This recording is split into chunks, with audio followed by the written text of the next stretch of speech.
Good morning mga ka-asenso. Ngayon po ay ika-37 days old na po ng mga piglets na ito. Nung ika-35 days old nila, pinurga ko po sila gamit yung Pepe dewormer nang napanood niyo po sa video nung nakaraan. Ngayon po, magbibigay po tayo ng Sulfar QR po. Bali, 5 consecutive days po yan pag sa baboy. Straight na po kami nagbibigay, hindi na po kami nagbibigay ng plain water sa ika-4 na araw. Pino-continuous na po namin yung 5 days straight kapag sa mga baboy. Ngayon po, titimplahin po natin, sa 11 po sila na piraso, tatlong sachet lang po ang titimplahin natin sa 11 liters ng tubig. Tigwa 1 liter po per head ang bilang natin.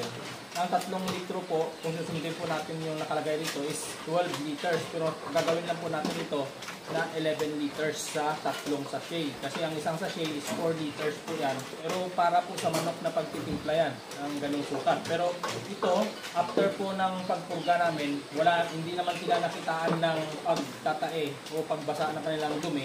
Kaya ang gagawin po natin, sa tatlong sachet, 11 liters lang ng tubig. Pero pag napansin po ninyo, yung mga piglets ninyo, from sa booster feeds papunta sa pre-starter feeds, nagkaroon ng reaction yung kanilang dumi, nagkaroon po ng basa dahil po possible na magkakaroon po yung mga piglets natin ng coccidiosis. Ang dahilan po niyan, nagkakaroon po ng stretch ang kanilang bituka sa pag-take po nila ng solid feeds. Dahil mula po doon sa booster feeds na malambot pa, papunta sa pre-starter na medyo matigas na po, magkakaroon ng reaction o stretch ang kanilang bituka. So, possible na magkakaroon ng kulay pula na basa ang kanilang dumi o kulay yellow na basa yung dumi nila.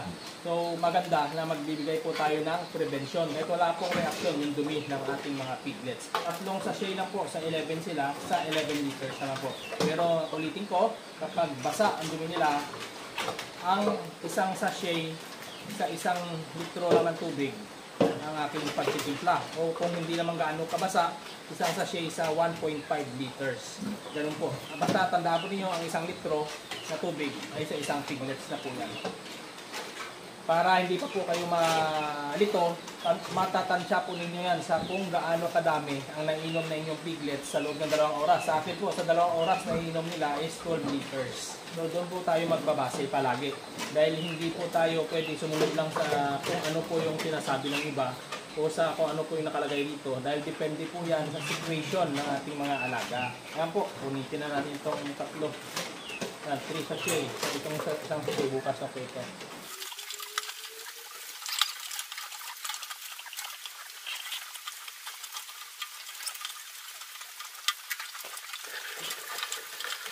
Hanggang dito na lang po mga ka-asenso. Ito po yung binigay natin sa magtatanong kung ano po yung powder na yon.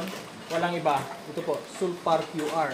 Prevention po yan sa ating mga piglets, lalong-lalo na po kung tayo ay magta-transition na ng kanilang pakain mula sa booster feeds papunta sa pre-starter feeds. Dahil ang booster feeds po malambot yan. Mapapansin ninyo na masyadong matakaw ang ating mga piglets kumain kung booster feeds pa ating pinapakain. Pero pag transition po natin sa starter feeds, medyo hihina po ang pagkain nila dahil maninibago po sila. Dahil medyo matigas po yung pre-starter feeds. At hindi lang po yan, nagkakaroon ng reaction yung kanilang dumi. Nagkakaroon ng basa. Minsan mapapansin natin may kulay pula na medyo basa. Coccidiosis po yan. Dahil na-stretch po ang kanilang intestine dahil sa solid food intake nila. Dahil nga naninibago pa po sila mula doon sa pagdede sa kanilang nanay, papunta sa booster feeds. At transition tayo sa pre-starter feeds. Pero once na nasanay na po sila, okay na po yan. Kaya mas mainam po talaga, nagbigay po tayo ng prevention dahil nga, prevention is better than cure. Hanggang dito na lang po. Yan, Sulfar QR.